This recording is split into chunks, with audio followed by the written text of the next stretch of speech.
Hey you guys, it's Tammy. I'm sitting in my kitchen. So today it's Saturday afternoon, and today I want to talk to you about some chili beans. We're going to talk chili beans today. So this week, yesterday, I made my very first batch of chili beans. I hadn't made chili beans ever, really. I think I remember making cowboy beans, some recipe I had back in, I don't know, the 90s. Maybe. It's been a long time. And so I had not really made any chili beans because, we could go out and get chili if we, wanted chili. So I just never made any. I like making beans. I just never made chili beans. So anyway, I did some research. I found a recipe. I made a lot of changes to it. I'm going to actually make a couple more changes because I enjoyed the way it tasted. Vidalia loves it. She's taken some back to the base with her when she goes back today. And Mike tasted it and he loved it. But my taste buds are a little different. And so I wanted something a little bit more stout than what turned out. So I'm going to put some options on the recipe that's going to say, if your taste buds like more spicy, you're going to want to do this. If you like a little bit more stout chili, you need to do this. So I wanted this recipe to be, I wanted it to fit a lot of different people because everybody has different taste buds. Not everybody likes the same stuff. So, however, Vidalia thought it was great. I thought it needed maybe a little bit more chili powder, maybe a little bit more kick, that kind of thing. So, so that's the kind of thing I'm going to put in the options block at the bottom of the recipe and give you some options so that you can tailor this if you like chili that has more kick. And of course you can add ingredients. If you're used to putting something in your chili or you heard somebody put something into chili that was really good, you can add that as well. So you can take this recipe and convert it into your own. Make it your own, basically. That's kind of like what we do when we sing a cover song. We kind of like to take it and make it our own, right? Anyway, so, but I wanted to go through a couple of the ingredients just to give you a heads up on some things that I realized and learned making this batch of chili beans. Okay, so first of all, I put banana peppers in mine instead of jalapenos because Mike can't do the jalapenos. If you use fresh jalapenos, it's going to be hotter. So if you want a hot, but you don't want a real hot, I would use the canned jalapenos. And then watch how much juice you put in there. I did put some of the banana pepper juice in there, like a tablespoon. So if you want to put some jalapeno juice in there, you get the same effect. It'd just be hotter. And you can also put more banana peppers. Because I put half a cup of banana peppers. If you like a lot of banana peppers, you can stick a whole cup in there. But just don't put the juice, put the juice in separate and measure it. And I put a tablespoon of the juice in there. So you could put more. I just wouldn't put a whole lot because it's going to make it too soupy. And I actually upped the amount of beef and beans that I'm going to put in here because that's the crock pot I made it in. And I wanted a full batch of chili beans. And I was about that far from the top. So I could have put more beef. I could have put more beans, which will call for a little bit more chili powder. So I'm going to allow for that when I write this recipe up.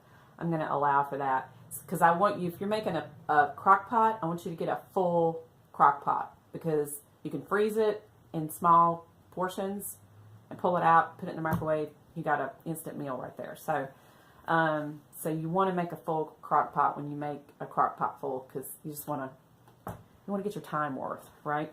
Get your time in. Okay, so maybe a little bit more paprika, not much more. More diced, I'm not diced, but minced onions. I put a tablespoon of minced onions. I'm going to change that to probably 2 or 3 tablespoons of minced onions because I really like minced onions and it gave it a nice flavor, but it could have been a little bit better. So I'm going to up my minced onions.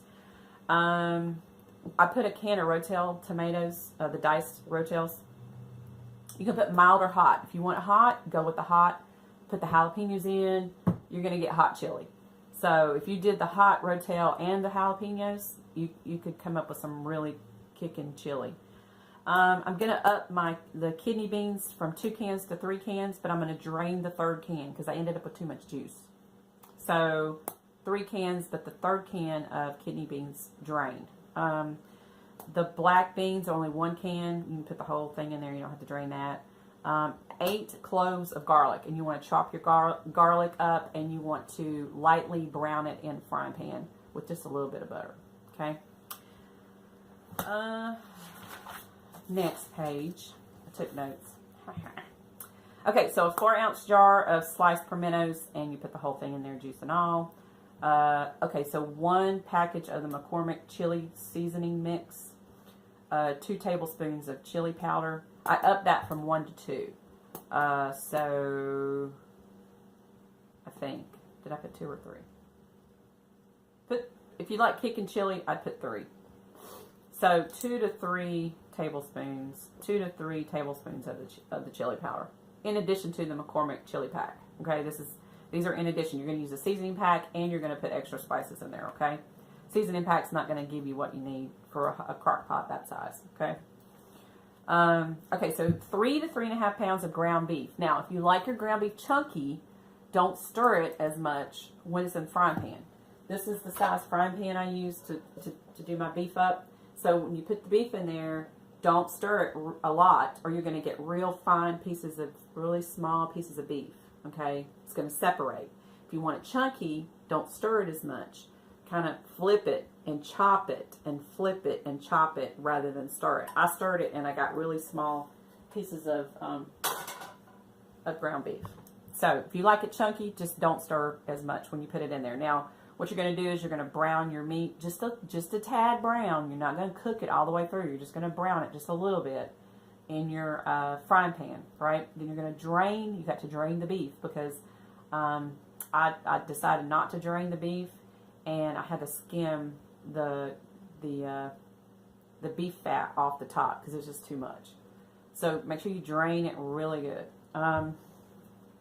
Okay, I put a 1/4 teaspoon of white pepper, but if you like white pepper, you can put up to a half. You can put another 1/4 in there and get you a half. 1 red onion, medium to large size. If you want hot, like I said, if you're going on to the hot side, you can use like a yellow onion, which is hotter than a red onion. Or if you want sweeter, you could go with a Vidalia onion and make it a little sweeter. But I used a red onion, about a medium size. I diced it up and I lightly sauteed it in butter before I put it in there. Okay. I didn't just stick my onion in there. I sauteed it just a little bit, just a couple minutes, just enough to get it hot and get the butter on there, and then I'll put it in the crock pot. Let's see what else. 3 to 4 cups of fresh tomatoes. Okay, so you're going to want to put tomatoes in it. I use fresh tomatoes, and I had them in the freezer, and what it was this summer, I used to watch my mom do this, when we would have sliced tomatoes for supper, and we had sliced tomatoes left over, I would stick them in a zippy bag and stick them in the freezer, and then keep it, and then the next time we did fresh tomatoes, I'd just keep adding to the bag. So I had about 3 to 4 cups of fresh tomatoes in the freezer that had been frozen from the summer, and I just used those. If you don't have fresh tomatoes, then I would use the canned whole tomatoes and just dice them. Not dice them, but I just cut them in half and then quarter them, and because I like my tomatoes big.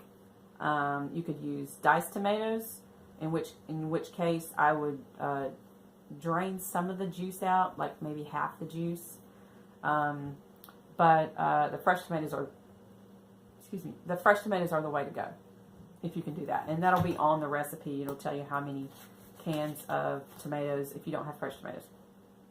But if you have fresh tomatoes, I do 4 cups of sliced or quartered, 4 cups of quartered, small quarters of the fresh tomatoes.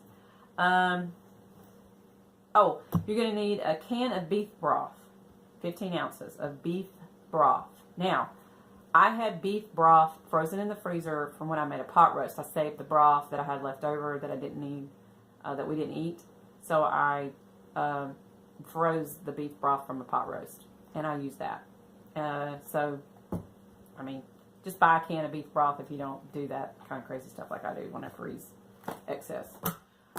So that's basically it. I'm going to post it on the website. Like I said, I'm going to put options at the bottom. Of course, you're going to want to top it with, you can put sour cream, and some people say that ruins it. I bought some sour cream, but I didn't put any on mine. It was really good without it. You could put shredded cheese on top, some diced green onions, cilantro. I think cilantro was one of the options. I don't like cilantro, so I didn't put any on mine. But those are obviously options depending on your taste buds. You know, you can make it how you want it. So this will just get you the basic ingredient stuff that you need, the size pot that you're going to use, and if you follow my my sizes and the amounts of the different ingredients, you're going to fill this pot all the way to the rim. Okay, you're going to get a full. I think that's a 6 quart. I'm not sure. It's a regular size crock pot. It's not over big and it's not small. It's the medium. It's the regular size crock pot. But you're going to get a full crock pot full of chili beans. And and when you cook it, I would put it on high for about the first hour, maybe first hour and a half, and then cut it down to low. And it only needs to cook on low until it gets really, really hot. I had mine simmering on low for probably, once I cut it down off a high, I had it on low for probably 3 hours, maybe 2-3 hours, and it was done. I mean, it was ready to eat. It was really good. But let it cool down. Chilies taste really good at a medium temperature, not a really hot temperature. Chili's even good at room temperature. Not good cold, but it's good at a room temperature after it's been heated and it kind of simmers. You know, the temperature falls back down. It's really good at a lower temperature. So don't serve your chili really, really hot. It's just not. You're not going to get the taste. You're not going to taste the chili as it's intended to be tasted if you serve it too hot. So make sure you're letting it cool. And of course, you know, if it's too hot, it will burn your mouth. It's very easily could burn your mouth. So just be careful with that. And I think that's it. I'm going to post it to the website. I took plenty of pictures while I was in the process of doing everything that will help you along if you've never made chili beans before, or if you forgot how, or you just don't have a good recipe.